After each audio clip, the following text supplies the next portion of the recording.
Hello everyone. So I'm making this video about the topic that how I read my NCERT when I was preparing for my NEET, which I appeared in 2019. So my name is Devesh Sagar and I'm a third year medical student. And this is a very special video क्योंकि मैं आपको बताऊंगा कि मेरे कौन से special tips थे जिसकी वजह से मैंने एनसीईआरटी को बहुत ही ईजिली और स्ट्रैटेजी वाइज कवर किया, जिसकी वजह से I scored 330 around in NEET when I appeared in 330. So you are even more talented and more a hard working student. So I hope कि आप 330 से तो ऊपर ही स्कोर करो. पर फिर भी let me show you what is the right and the most appropriate and the best way to approach NCERT when you're reading it for the first time, or when you are approaching it to revise the whole concept in a very short period of time. And also at the end of the video I'll also be telling you about some of the amazing offers from an academy which you can subscribe to excel in your NEET preparations also. So before starting reading NCERT, आपका पहला pre request क्या है कि आप पहले से अपने class के नोट्स पढ़ के रखो, या फिर आपके टीचर्स ने जो भी लेक्चर्स में आपको सुनाया है, बताया है, उसको ध्यान से अपने दिमाग में रखिए. आपका एक जनरल कंसेप्ट बना होना चाहिए, क्योंकि NCERT बहुत ही पजल्ड वे में और जम्बल्ड वर्ड्स में रखी हुई है. उसकी एक लाइन में न जाने कितने मतलब छुपे होते हैं. उसको समझने के लिए आपको पहले से ही उस टॉपिक के बारे में थोड़ा बहुत आइडिया होना ज़रूरी है. तो उसको आप अपने क्लास के नोट से कर सकते हो, या फिर कोई अगर आप बुक इससे पहले आपने पढ़ी हो, या फिर कोई भी बहुत ज़्यादा पहले आपको नॉलेज है तो वो काम में आ जाएगा. ऐसा नहीं है कि you have to master the subject, but आपको बेसिक आइडिया हो तो ये हमेशा अच्छा होता है. उसके लिए आप अपने क्लास के टीचर्स की बातें सुन सकते हो, या फिर आपने जो भी नोट्स बनाए हैं जब भी आप स्कूल में या फिर कोचिंग में कोई भी लेक्चर सुन रहे हो, जब आप उसको ध्यान रखो दिमाग में, उसके बाद ही आपको NCERT शुरू करना हमेशा बेहतर होता है. तो सबसे पहले आप क्या करोगे, NCERT को आप लाइन बाय लाइन रीड करना स्टार्ट करोगे. लाइक फॉर एग्जांपल अगर आप मैं एक चैप्टर ले लेता हूँ, जैसे कि मैंने डाइजेशन का चैप्टर लिया, तो उसमें आप बेसिक एक लाइन बाय लाइन रीड करने के बाद आप एक आइडिया ओवरलाइन बना लो कि इसमें मेजर हेडिंग्स क्या हैं. जैसे डाइजेस्टिव सिस्टम्स हैं, फिर उसमें एलिमेंट्री कैनाल है तो उसके कौन कौन से पार्ट्स होते हैं, कहाँ से शुरू होता है, कहाँ पे ख़त्म होता है, और एंड्स इसमें इंपॉर्टेंट हैं. तो जो मेजर हेडिंग्स हैं, जो केमिकल रिएक्शंस हैं, उसको आप एक बार देख लें. उसके बाद जो है मेन आपकी स्टडी या फिर प्रैक्टिस जो है स्टार्ट होती है NCERT पढ़ने. So friends, after doing the theory it is very important for you to look into the diagrams very seriously. तो जैसे कि आप इस पेज पे देख सकते हो कि मैंने सभी इंपॉर्टेंट लेबलिंग्स और मार्किंग्स को वाइटनर से कवर कर दिया.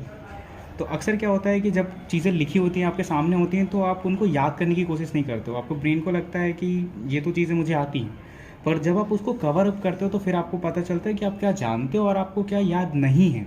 तो फिर आप चीज़ों को बेहतर तरीके से याद करने की कोशिश करते हो. जैसे कि आप देखोगे कि this is cocci, this is bacilli. अब उसके बाद ये है आपका स्पाइरल शेप्ड बैक्टीरिया. उसमें ये जो माइनर चीज़ थी, ये आपको डायग्राम में देखे पूछ सकता है ये क्या थी. अगर आप स्ट्रेस करोगे तो आपको याद आएगा कि ओ दिस वॉज फ्लैजिला. या फिर आप लॉजिकली भी सोच सकते हो कि बैक्टीरिया में मूवमेंट के लिए फ्लैजिला प्रेजेंट होता है. नेक्स्ट पेज पे भी आप एक तरह से देख सकते हो कि एक ये नॉस्टॉक का डायग्राम दिया हुआ है, जिसमें आप देख सकते हो कि इसके चारों तरफ जो भी कौन सी सीट है, वो आप स्पेसिफिक कौन सी सीट है, म्यूसिलेजिनस सीट थी वहाँ पे. पर अब अगर लिखा होगा तो आप उसको याद करने की कोशिश नहीं करोगे. उसी तरीके से दिस इज हेट्रोसिस्ट. आप मेरी NCERT में देख सकते हो कि इस तरह से सारे जो भी इंपॉर्टेंट डायग्राम्स हैं, they are almost covered up, hidden. तो फिर जो चीज़ आपको याद नहीं हो रही है वो आप या तो फिर आप इस तरह से कवर अप कर लो, या तो फिर आप उस पर हाथ रख सकते हो अपना और याद करने की कोशिश करो कि यहाँ पे क्या था. और अगर आपको याद आ रहा है तो अच्छी बात है, अगर नहीं आ रहा है तो आप हाथ हटा के देखो कि अच्छा ये चीज़ थी. तो फिर आपका दिमाग उसको याद बेहतर तरीके से रख पाएगा. So this is the one of a very important tip जो कि मेरे टीचर ने मुझे बताई थी उस समय याद करने की. और इसी तरीके से हर एक डायग्राम को जो है आप याद रखने की कोशिश करें. तो मैंने पूरी NCERT के सारे डायग्राम्स को आप देख सकते हो कवर अप कर दिया है, और फिर दिमाग में इस तरह से बिठाया था इसको कि अच्छा इस जगह पे ये डायग्राम्स या फिर ये चीज़ें थी. अब डायग्राम्स के बाद सेकंड इंपॉर्टेंट चीज़ आती है कि आप टेबल्स को याद रखो. पर टेबल्स का आपको एग्जैक्ट डेटा याद करने की ज़रूरत नहीं है. आप सीक्वेंसली याद कर सकते हो कि अच्छा ऑक्सीजन जो है वो कि मोस्ट अबंडेंट होता है. ऑक्सीजन जो है कि वो अर्थ क्रस्ट में जो होता है और ह्यूमन बॉडी में जो होता है, तो it is more in human body than in earth crust. इसी तरीके से आप चीज़ों को सीक्वेंसली याद कर सकते हो कि जो सिलिकन है वो अर्थ के क्रस्ट में तो बहुत ज़्यादा होता है, लेकिन ह्यूमन बॉडी में नेग्लिजिबल होता है. तो आप इसको कंपेरेटिवली याद कर सकते हो. ज़रूरी नहीं कि आपको सारे डेटा याद हो, पर एक जनरल आइडिया आपके बॉडी में, आपके दिमाग में होना चाहिए. तो जैसे अभी इस टेबल को अगर मैं याद करूँगा तो मैं कैसे याद करूँगा कि एवरेज कंपोजिशन ऑफ सेल्स में एवरेज कंपोजिशन क्या होता था, तो वाटर होता है, प्रोटीन होता है, carb, lipid, nucleic acid and ions, ये सभी आपको पता है। तो आपको ये डेटा एग्जैक्ट याद करने की ज़रूरत नहीं है, रफली आपको पता होना चाहिए कि 70% के अराउंड वाटर होता है, और फिर सेकंड नंबर प्रोटीन का होता है, 10 to 15% carbohydrate 3 and then around something. आप इसको इस तरह से याद कर सकते हो। पर इसको असली तरीके से याद करने का क्या तरीका है, जैसे एक ट्रिक बनाओ आपकी, जापान कल आए, तो जापान से जल हो जाएगा आपका, पान से प्रोटीन हो जाएगा, एन से न्यूक्लिक एसिड, क से कार्बोहाइड्रेट, कल से लिपिड एंड आय से आयन हो जाएगा। तो फिर आप इस तरीके से इसके सीक्वेंस को भी याद रख सकते हो। तो this is a way to approach towards the table. आपको हर टेबल और हर डायग्राम इन्हीं तरीक़ों से आप इजीली याद कर सकते हो। रिएक्शंस को भी स्पेसिफिकली फोकस करें आप, और डायग्राम्स में भी आप याद करो तो देखो कि एक्स एक्सिस पे क्या है, वाई एक्सिस पे क्या है। अक्सर कई बार क्या होता है कि हम डायग्राम्स में से इंपॉर्टेंट चीज़ें मिस कर देते हैं, इंपॉर्टेंट पॉइंट्स मिस कर देते हैं। जैसे कि आपने देख तो लिया कि this is a diagram of a rod shaped virus, पर उसके नीचे क्या लिखा है वो भी याद करना आपको ज़रूरी है, क्योंकि उसमें से भी कई बार इंफॉर्मेशन आपको मिल जाती है। फॉर एग्जांपल यहाँ पे लिखा हुआ है कि B is the diagram of a adeno virus which causes respiratory infections. तो मान लो अगर आपसे क्वेश्चन पूछ दिया, ये डायग्राम आपको एक क्वेश्चन पेपर में दे दिया और आपसे पूछा कि ये कैसे इन्फेक्शन कराता है, रेस्पिरेटरी इन्फेक्शन कराता है, गैस्ट्रोइंटेस्टाइनल इन्फेक्शन कराता है, या फिर लीवर इन्फेक्शन कराता है, कैसे कराता है। तो आपको याद होना चाहिए कि this is a diagram of adeno virus which causes respiratory infection. उसके बाद फिर क्वेश्चन मुझसे पूछ सकता है कि जो टोबैको मोज़ैक वायरस होता है वो उसका शेप क्या होता है। तो डायरेक्टली आपको यहाँ पे लिखा हुआ है कि rod shape tobacco mosaic virus. तो इस तरह से आप क्वेश्चन फ्रेम भी कर सकते हो अपने आसपास, कि हर एक इंपॉर्टेंट छोटी छोटी डिटेलिंग को एनसीईआरटी में से आप करोगे तो फिर आपके लिए बहुत ही इंटरेस्टिंग होगा नीट का पेपर सॉल्व करना। So now the next interesting thing which I did was कि आई मार्क्ड कि कहाँ से क्वेश्चंस पूछे गए थे। जैसे मैंने जब प्रिपरेशन स्टार्ट की थी तो मेरे पास साल भर का टाइम था, तो आई वाज लाइक कि अच्छा 2008 और 12 में इस लाइन से क्वेश्चन पूछा गया, तो this became a important point for me to revise. Similarly आप देखो कि यहाँ से 2017 एम्स में क्वेश्चन पूछा गया, फिर 2014 में आया, यहाँ से नीट 2013 में पूछा गया। फिर आप देखो एनसीईआरटी का ये पेज बहुत इंपॉर्टेंट हो जाता है, क्योंकि एआईपीएमपी 2010, 2015, 2012, 2010, 2017, 2015, 2009, तो ये पेज अब मेरे लिए रिवाइज करना बहुत इंपॉर्टेंट है। This is like Gita for me, like I have to read this page because this is a very potential page for me कि जहाँ से क्वेश्चन पुटअप किए जाएँ। सिमिलरली आप देखो नेक्स्ट पेज पे 2016, 2019, 2016, तो इसी तरीके से आप जैसे यहाँ पे इस पेज से थोड़े कम उस तरह से मिल रहे हैं, तो वो जहाँ से क्वेश्चन पहले से पूछे गए हैं वहाँ से पूछे जाने की प्रॉबिलिटी और भी ज़्यादा रहती है, तो वो चीज़ आप मिस ना करें। अनदर थिंग इज़ कि आप कई बार समरी पढ़ना छोड़ देते हो, पर समरी में भी कई बार आपको शॉर्ट में बहुत सारे इंपॉर्टेंट टॉपिक्स मिल जाते हैं। So the next step is कि आप जब कभी भी रीड कर रहे हो और अगर आपको कुछ इंपॉर्टेंट इन्फॉर्मेशन उससे रिलेटेड होता है, जो कि पता है, जो कि पहले पूछी गई हैं या फिर आपको लगता है कि पूछी जा सकती हैं, तो आप उसको उसी जगह पे रख लो, ताकि जब आप उस मेन टॉपिक को रिवाइज करो तो उससे रिलेटेड, जैसे फ्रांसिस क्रिक के बारे में यहाँ पे दिया हुआ है, तो उन्होंने सेंट्रल डोगमा दिया था जो 2013 में पूछा गया था। वो बेसिकली होता क्या है, आप उसको एक सिंपल तरीके से लिख लिया है मैंने, तो उसी तरीके से आप हर इंपॉर्टेंट टॉपिक को लिख सकते हो। सिमिलरली मैंने यहाँ पे क्वेश्चंस भी लिख दिए हैं जो 2017 में पूछे गए थे। इसी तरीके से अगर आप देखोगे तो चीज़ों का डायग्रामेटिक रिप्रेजेंटेशन जो है उसको अपनी लैंग्वेज में, चाहे आप हिंदी में उसको लिखना प्रेफर करो या फिर इंग्लिश में लिखना प्रेफर करो, तो वो आपका तरीका होता है। जैसे जो भी चीज़ें थियरी के फॉर्म में उसको आप एक बार डायग्राम के फॉर्म में लिख सकते हो, तो इट्स योर स्टाइल, आप किस तरह से करना प्रेफर करते हो, but you must highlight the important things in NCERT, plus आप उसको वहाँ पे मेंशन भी करते चलो साथ में, कि एक ही सोर्स हो, जब आप रिवाइज करने बैठो तो आपको 10 बुक ना पढ़नी पड़े, सिर्फ एनसीईआरटी पढ़ो और आपका सारा इंपॉर्टेंट टॉपिक क्लियर हो, कवर हो जाए, सारे एक्स्ट्रा पॉइंट्स कवर हो जाएं, सारे इंपॉर्टेंट क्वेश्चंस कवर हो जाएं और प्रीवियसली पूछे गए चीज़ें भी कवर हो जाएं।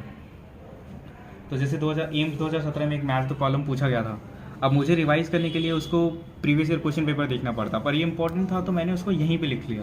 This is the theory, this is the question and this is the correlation between both this things, so this must be helpful. आपको इसी तरीके से थियरी पढ़नी है, क्वेश्चंस करना है, फिर दोनों को इंटीग्रेट करते जाना है। अगर आप ये सोचोगे कि थियरी करने के बाद क्वेश्चंस कर लूँगा तो फिर गलत अप्रोच है, फिर आप सोचोगे कि क्वेश्चंस करने के बाद थियरी कर लूँ, that is also wrong approach. आपके पास जितना भी एग्जिस्टिंग नॉलेज है उसको लेके क्वेश्चंस लगाइए, और क्वेश्चंस अगर आप सॉल्व करने में दिक्कत आ रही है तो go through theory, it's a cycle, right? Question and then theory. It's a cycle. You can start from any point in the cycle, right? You don't have to bother about कि मैंने को कहाँ से start करना है. उसको मैंने short जो नोट्स बनाए वो यहीं पे लिख लिए हैं कि I can look into these directly and have focus on the important words, and then I can read the theory again. So it is always good for having a better understanding. So all things at one place, right? That's your approach should be whenever you are studying. Your intention should to make a unique and single source जिसको कि आप approach कर सको whenever you are preparing for it. तो one more thing for you guys कि you can go to YouTube and आप देख सकते हो कि कई सारे ऐसे लोगों ने जिन्होंने पूरी एनसीईआरटी को ऑडियो बुक के फॉर्म में रिप्रेजेंट किया हुआ है. सो अगर आपको एक चैप्टर को बहुत ही कम टाइम में कवर अप करना चाहते हो, लेट्स से कि आधा घंटा से भी कम टाइम में, so just go to the that channel and आप ऑडियो बुक को प्ले करो और there will be some guy और girl reading out the whole NCERT to you. तो आप क्या कर सकते हो, वो लाइन बाय लाइन आप चीज़ों को मिला सकते हो और ऐसे में क्या होगा कि आप बिना थके बहुत ही कम टाइम में पूरी एनसीईआरटी को स्टार्टिंग से एंड तक आप रीड आउट कर जाओगे और आपको पता चलेगा कि कई ऐसी चीज़ें जो आप जनरली मिस करते थे पर इस बारी आपने वो चीज़ें भी नोटिस करी थी. As promised guys, now I am gonna reveal you about the mega offer from Unacademy, जिसमें कि आप अनअकैडमी का प्लस सब्सक्रिप्शन जो कि 10,000 के अराउंड के आसपास पड़ता है वो 45 दिनों के लिए आप ले सकते हो ओनली इन 299. और सोने पे सुहागा ये है कि अगर आप मेरा कोड यूज़ करते हो दिव्य सागर तो आपको उसको एडिशनल 20% का डिस्काउंट मिलेगा और टोटल 239 रुपीज़ में ही आप अनअकैडमी का प्लस सब्सक्रिप्शन ले सकते हो नीट की प्रिपरेशन के लिए only in 239 and that too for 45 days. और नीट में भी उतने ही दिन बचे हैं लगभग. सो अगर आप just for sake of trying it आप अनअकैडमी का ये सब्सक्रिप्शन ले सकते हो. उसके बाद फिर क्या होता है कि you know Unacademy has the one of the best teachers, one of the best faculties and the amazing all India ranking test series you can participate and there is also doubt solving. तो आप इन सभी चीज़ों को करने के लिए you can take Unacademy. ये ऑफ़र वैलिड है सिर्फ 30 अप्रैल तक के लिए. सो हरी अप, अगर आप ये ऑफ़र लेना चाहते हो तो आपको थोड़ा सा जल्दी करना पड़ेगा और 239 रुपीज़ एक्सपेंड करके आप काफ़ी कुछ बेनिफिट्स उठा सकते हैं इस ऑफ़र के through. So you can look at these slides on your screen and you can read about all of these things.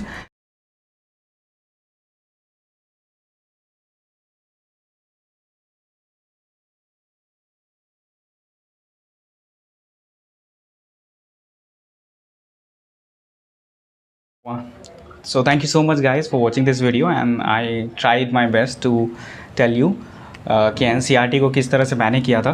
तो आप भी कमेंट्स में बताइए कि आपका कुछ स्पेशल क्रिएटिव तरीका हो जिस वजह से आप एनसीईआरटी को सिंप्लीफाई कर सकें, या फिर आप शेयर करिए कि किस तरह से एक दूसरे से शेयर करिए कि कैसे आप एनसीईआरटी को आपने किया था और या फिर कैसे आप कर रहे हैं, जिसकी वजह से हम सभी के लिए थोड़ा सा बेनिफिशियल हो जाएगा और इंटरेस्टिंग चीज़ें देखने को मिलेंगी. So once again I will meet you soon again in the next video. Thank you so much for watching.